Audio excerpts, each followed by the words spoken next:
Glacier इस दुनिया में जहां जहां भी मौजूद हैं वो मीठे पानी के एक ऐसे जरिया हैं जो कि भविष्य के लिए एक बहुत बेहतर पृथ्वी देते हैं और भविष्य के लिए बहुत बेहतर जरूरत भी पूरी करते हैं। लेकिन अगर ये पिघल जाते हैं तो डर होता है जिंदगियों के खत्म होने का। वो जो समुद्र के किनारे हैं, डूम्सडे ग्लेशियर का भय आखिर क्यों है और क्या जल प्रलय आएगी, यही हम आपको बताने जा रहे हैं। ठीक मेरे पीछे आप ग्लेशियर का रूप देख रहे हैं। डूम्सडे ग्लेशियर के कमजोर हिस्सों से गर्म पानी रिस रहा है, यानी इसके हिस्से अब टूटने या अलग होने की तरफ बढ़ रहे। इससे समुद्र का जल स्तर बढ़ेगा। ग्लेशियर पिघला तो समुद्र का स्तर 1.5 फीट करीब करीब पूरे समुद्र का बढ़ जाने की बात है। डूम्सडे ग्लेशियर अपने पड़ोसी ग्लेशियर्स को भी अस्थिर कर रहा है। यह खुद तो हट रहा है लेकिन साथ में, और अगर सभी ग्लेशियर टूटे तो 9.5 से ज्यादा फीट, मतलब करीब 10 फीट समुद्र का तल ऊपर हो जाएगा। समुद्र का स्तर, समुद्र से सटे इलाकों में जल प्रलय का खतरा बढ़ेगा। अमेरिका और ब्रिटेन के 13 वैज्ञानिकों की टीम ने यह रिसर्च की है। ग्लेशियर पर करीब 6 महीने बिताए उन्होंने, शोध किया, चीजों को जाना, समझा। ग्लेशियर की ग्राउंडिंग लाइन की निगरानी की गई, ग्राइंडिंग लाइन की निगरानी की गई। यहां ग्लेशियर लगातार पिघलकर समुद्र में गिरता जा रहा है। लोगों के लिए आम सी बात हो सकती है, लेकिन जब एक बड़ा इलाका ग्लेशियर का तबाह होकर गिरता है तो वो तबाही का एक दूसरा रूप होता है। धरती पर क्या जल प्रलय का खतरा? डूम्सडे ग्लेशियर से जुड़ी हुई इस खबर से 21वीं सदी के आखिर तक 83% ग्लेशियर पिघल जाएंगे। दुनिया भर के तटीय इलाकों में बाढ़ आ जाएगी, जिसकी पूरी संभावना है। ग्लेशियर पिघलने से हर साल समुद्र का स्तर बढ़ रहा है। एक के बाद एक ग्लेशियर अगर समुद्र में पिघल के गिरते गए तो ये ग्लेशियर करीब जिसकी हम बात कर रहे हैं उसका इलाका, एरिया देखिए, 1,92,000 स्क्वायर किलोमीटर में फैला हुआ है। 1,92,000 स्क्वायर किलोमीटर, इतने बड़े तो कई देश भी नहीं है। डूम्सडे ग्लेशियर का बेस समुद्र के नीचे है। समुद्र का पानी गर्म होने से ग्लेशियर पिघल रहा है और जलवायु परिवर्तन की वजह से यह सब कुछ यहां पर हो रहा है। जलवायु परिवर्तन जिस तरीके से, ग्लोबल वार्मिंग बढ़ने से ग्लेशियर पिघल रहे हैं। अब साइंटिस्ट की भाषा में अगर मैं आपको यह चीज समझाऊं तो जो ग्लेशियर हैं वो जितना ऊपर दिखते हैं उसका 1/9 हिस्सा ही ऊपर होता है, 1/10वां हिस्सा, यानी 9 हिस्से नीचे होते हैं।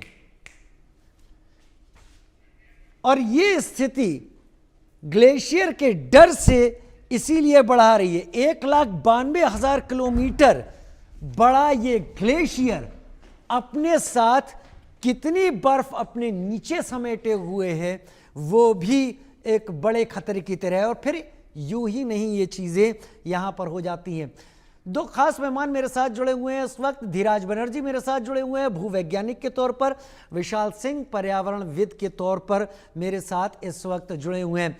धीराज सर, सबसे पहले आपका रुख करते हुए, इस ग्लेशियर को लेकर जो चिंताएं हैं, जो चेतावनियां हैं, ये पहले भी सामने आती रही हैं, अब इतना डर क्यों? क्या वाकई ब्रेक इवन पॉइंट पर एक ग्लेशियर आ चुके हैं?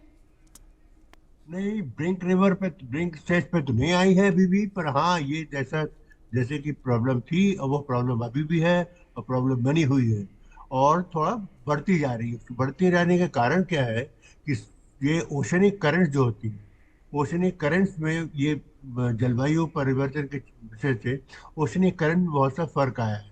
तो जो हॉट वाटर करंट्स होती हैं वो नॉर्मली जो होती है वो सरफेस पे होती हैं और कोल्ड वाटर करंट डीपर होती है। तो इनके इनके मूवमेंट में फर्क आ गया है।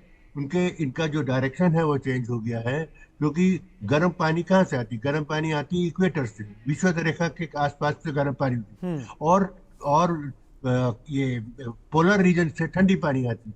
तो इन दोनों के पानी के मूवमेंट जो है सारा का सारा जो है ग्लेशियर बचता है। तो अब क्या हो रहा है कि उसमें गर्म पानी की मात्रा बढ़ती जा रही है। कुछ ऐसा कि कहा जा रहा है कि अर्थ के अंदर जो पृथ्वी के अंदर जो डायनमो है हमारा, उसकी उसमें से गर्मी जो है बाहर, ऊर्जा जो है बाहर निकल रही है और मेंटल से थोड़ा हीट ज़्यादा निकल रही है, उसकी वजह से जो है पानी गर्म हो रहा है और डायरेक्शन चेंज हो गए हैं इनके जो है, सी वेव के जो करंट्स के भी वो चेंज हो गए और वो डायरेक्टली जाके टकरा रहे हैं ग्लेशियर्स के ऊपर। और ये ग्लेशियर जो है ये कॉन्टिनेंटल ग्लेशियर, आप कभी तो हम बात कर रहे हैं खाली कॉन्टिनेंटल ग्लेशियर के, पर there are also glaciers which are mountain glacier. Mountain glacier से भी खतरा बना हुआ है। माउंटेन ग्लेशियर में दूसरी तरह का खतरा बना हुआ है कि माउंटेन से गिरती हैं, उसमें तबाही आती है, लोगों में फ्लड, बाढ़ आती है। तो इसलिए उसमें दोनों तरह का खतरा है। उसमें जो अभी भी जो मौजूदा जो सभ्यता है, जो रहने वाले जो, उनमें भी खतरा है। तो दोनों तरफ से खतरा हमारे पास है। पर ये कितने दिनों में आएगा, कितने दिनों तक चलेगा, इसका बताना अभी भी मुमकिन नहीं है। और जो भी एस्टिमेट है वो सब अंदाजे का है और अटकलबाजी का है। ठीक है सर, अंदाजे का और अटकलबाजी का है। विशाल सिंह मेरे साथ जुड़े हुए हैं पर्यावरणविद के तौर पर। विशाल, ये खबर कितना डराती है कि अगर ये अपने साथ और भी ग्लेशियर्स को सी में खींचता है, ये ग्लेशियर टूटने के बाद, तो फिर जो पानी का लेवल है वो करीब 10 फीट तक ऊंचा होगा और वो कोस्टल एरियाज को पूरी तरीके से डुबो देगा। कई शहर डूब चुके होंगे। देखिए, ये तो काफी मतलब खतरे की बात तो है ही। कोस्टल एरिया जो तटीय इलाके हैं, आप जिनकी 15 सिटीज की इस रिपोर्ट में बात भी हुई है, उनके लिए तो ये तुरंत कुछ कदम उठाने पड़ेंगे कि आप अपना कोई अडेप्टेशन प्लान या इस तरह से कोई एक नीति बनानी पड़ेगी कि जिसके थ्रू फिर आज ये अगर 10 साल में अगर इस तरह की स्थिति बनती है तो उन्हें ये शहर कहाँ जाएंगे, कहाँ इनको विस्थापित किया जाएगा, किस तरह की दुविधाएं आएंगी। तो इस ये भी एक शोध का मुद्दा है। जैसा कि अभी धीरज सर ने, हाँ, सर ने बताया, उसके हिसाब से भी माउंटेन ग्लेशियर्स का भी एक इम्पैक्ट है। और अगर अब इसमें आप हिमालय के ग्लेशियर्स की बात करें तो वो भी तेजी से पिघल रहे हैं। और उसकी वजह से जो प्रॉब्लम आने वाली है वाटर स्कैर्सिटी की, हालांकि ग्लेशियर मेल्ट का कंट्रीब्यूशन अलग अलग रिवर में अलग अलग है, लेकिन अगर आप हिंदू कुश हिमालय को पूरा लें तो लगभग एक चौथाई पॉपुलेशन इन ग्लेशियर्स पे किसी न किसी तरह से डिपेंडेंट है। दुनिया की एक चौथाई पॉपुलेशन जो इन ग्लेशियर्स पे डिपेंडेंट है, जो कि आपकी इकोसिस्टम सर्विसेज इन ग्लेशियर्स के थ्रू मिलती आई है। अब अगर इनमें चेंज आएगा तो हमें किस तरह से अडेप्टेशन प्लान बनाना होगा, किस तरह से कम्युनिटीज अडेप्ट करेंगी, किन शहरों पे जल संकट आएगा, तो बहुत कुछ ये एक बहुत खतरे की बात है। और इस चीज को हमें कॉम्प्रिहेंसिवली देखना पड़ेगा कि क्या क्या इसके रिpercussions हो सकते हैं। अम, अम, कुछ एरियाज में ग्लेशियर्स बढ़ भी रहे हैं, जैसे काराकोरम है, लेकिन वो काराकोरम अनोमली है। लेकिन अगर आप दुनिया में देखें, अगर चाहे माउंटेन ग्लेशियर्स हो या ग्लेशियर्स जिनके बारे में सर ने चर्चा की, तो वो उनमें एक एक रैपिड डिक्लाइन या ग्लेशियर मेल्ट नजर आ रहा है।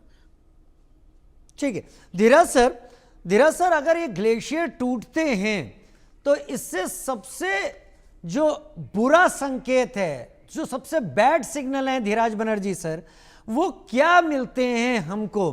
क्या केवल हम इतना ही कह सकते हैं कि अर्थ का जो कोर है उसमें कुछ प्रॉब्लम है या अंदर कुछ हो रहा है? ये केवल बहुत छोटे से हो सकता है या इसका असर बहुत बड़ा पड़ने वाला है, केवल सी लेवल राइज होने से अलग? हो रहा है वो हो रहा है, पर ऐसा है कि उसका जो टाइम फ्रेम है, जिस टाइम फ्रेम की बात हम कर रहे हैं वो बहुत लंबा है। वो जो है लाखों साल की बात है। ये ऐसा नहीं है कि ये पिछले अगले अगले 10 साल में और 20 साल के अंदर जो है सब हो जाएगा। ये सब जो है सैकड़ों साल लगेंगे इसको करने में, सैकड़ों हजारों साल लगेंगे, तब वो मेल्ट होंगे। और मेल्ट होके अगर तो असर भी जो होगा वो धीरे धीरे कोस्टल एरिया में, बिल्कुल जो समुद्र के किनारे जो बस्ती है, जो रहती है, उनको थोड़ा सा है 10 फीट 12 फीट ऊपर पहाड़ों में जाना पड़ेगा। अदरवाइज ऐसा जो है जो डराना फैलाना जा रहा है कि सब सब डूब जाएगा। ऐसा नहीं है। हाँ, खास करके बांग्लादेश वाले तो कह रहे हैं तो हमारा बांग्लादेश डूब जाएगा और जितने आइलैंड कर हैं पश्चिमी के, ऐसा नहीं है। हाँ, पानी बढ़ेगा कि कोस्टल एरिया डूबेंगी और फिर घटेंगे भी। क्योंकि ऐसा कि जैसे बता रहे हैं कि ग्लेशियर बन भी रहे हैं, ग्लेशियर जैसे जैसे आपका जो है ग्लेशियर बन रहे हैं, दूसरी जगह बन भी रहे हैं।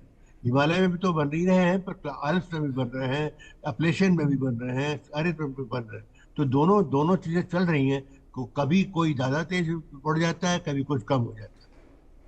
वाकई कभी कोई ज़्यादा तेज बढ़ जाता है, कभी कोई कम हो जाता है। लेकिन ये हम्म, लाखों सालों से चलने वाली जो एक्टिविटी है जिसके चलते इतने बड़े ग्लेशियर के टूटने का खतरा है, भले आज ना हो कुछ दिन बाद हो, ये इसकी सबसे बड़ी वजह क्या है? केवल करंट में चेंज आ जाना, सी के ओशन करंट में, या और कुछ? देखिए, अब सारा का सारा जो खेल है वो ओशन करंट का है, चाहे वो वातावरण में है, ऊपर वो एटमॉस्फेयर में हो या वाटर एटमॉस्फेयर में। क्योंकि पानी के वजह से जो टेम्परेचर जो वेरिएशन होता है सरफेस से ऊपर तक, वो कंट्रोल होता है करंट से। तो डिफरेंट टाइप ऑफ करंट जो होते हैं वो सारे के सारे एनवायरनमेंट को कंट्रोल करते हैं। तो ये जब चेंज होते हैं, और करंट का चेंज होना क्या होता है कि डीप सी में जो कभी कभी जो वोल्केनिक एक्टिविटी होती है, या उसके अलावा और भी बहुत सारे क्रैक्स डेवलप होते हैं, उससे हीट जनरेट होती है। तो हीट जनरेशन से वो जो है जो सिस्टम था वो सिस्टम टूट जाता है। तो ओरिजिनल सिस्टम के टूटने से करंट में बदलाव आ जाता है। जो पहले को जो करंट जा रही नॉर्थ ईस्ट जा रही है, वो नॉर्थ ईस्ट से जनरेट के नॉर्थ ईस्ट की चलेगी। तो नेचुरली जो जो जो उस रास्ते में पड़ेगा, उसमें उसके एनवायरमेंट में फर्क पड़ेगा, उसके पानी में फर्क पड़ेगा। तो पानी में फर्क पड़ेगा तो एटमॉस्फेयर पड़ेगा, पड़ेगा तो उसका प्रेसिपिटेशन रेट फर्क होगा। वहाँ पानी बरसेगा, कहीं पे कहीं सूखा पड़ेगा। तो ये सारे जो है सारा सब है, तो सारा खेल जो है वो समुद्र से, ये 3/3 पृथ्वी का जो वर्क है, इसके बारे में अभी भी बहुत कम जानते हैं हम। और सारा का सारा दुनिया का वो खेल इसी सारे समुद्र के अंदर से ही होता है, कंट्रोल होता है। पूरी दुनिया के खेल समुद्र के अंदर से ही कंट्रोल होता है। हाँ, ये हाँ। चीज़ें वो हैं जो कि प्रोफेसर धीरज बनर्जी इसको भूवैज्ञानिक हैं तो चीज़ों को दर्शकों के सामने रख रहे हैं कि कहाँ से क्या हो रहा है। लेकिन विशाल सिंह, मान लीजिए ये सारी चीज़ें एक प्रोसेस में आ चुकी हैं और फ्यूचर में जाकर कई सालों बाद ऐसा होना अब तय हो चुका है, तो इसका असर केवल सी लेवल राइज होने पर होगा, या फिर हमारे क्लाइमेट चेंज में भी बहुत ज़्यादा दिखेगा, या फिर हमारे फूड क्रॉप्स प्रोडक्शन में भी पड़ेगा, या सी फूड में भी बहुत ज़्यादा पड़ने वाला है? देखिए, क्लाइमेट चेंज की वजह से ये हो रहा है या इसकी वजह से क्लाइमेट चेंज हो रहा है, ये तो एक डिबेटेबल और बहुत एकेडमिक क्वेश्चन है। लेकिन अगर आप देखें कि जो रीसेंट हमारा ग्लोबल इमिशंस हैं या CO2 राइज है, उसका कुछ ना कुछ इम्पैक्ट तो जरूर इन ग्लेशियर्स पे हुआ है। और अगर आप लास्ट जिस तरह से हमने पिछले 10,000 सालों में ग्रोथ की है, जिसे हम एंथ्रोपोसीन भी कहते हैं, जहाँ ह्यूमन ने कंप्लीटली इन्वायरमेंट को डोमिनेट करना शुरू कर दिया, हम लास्ट 70 ईयर्स में टेक ओवर कर लिया, उनकी वजह से भी ये कुछ चेंजेस बहुत रैपिड हो गए हैं। शायद ये जियोलॉजिकल प्रोसेस हो जो धीरे धीरे होता, लेकिन कुछ चीजें उसकी वजह से एक्सक्रवेट हुई हैं।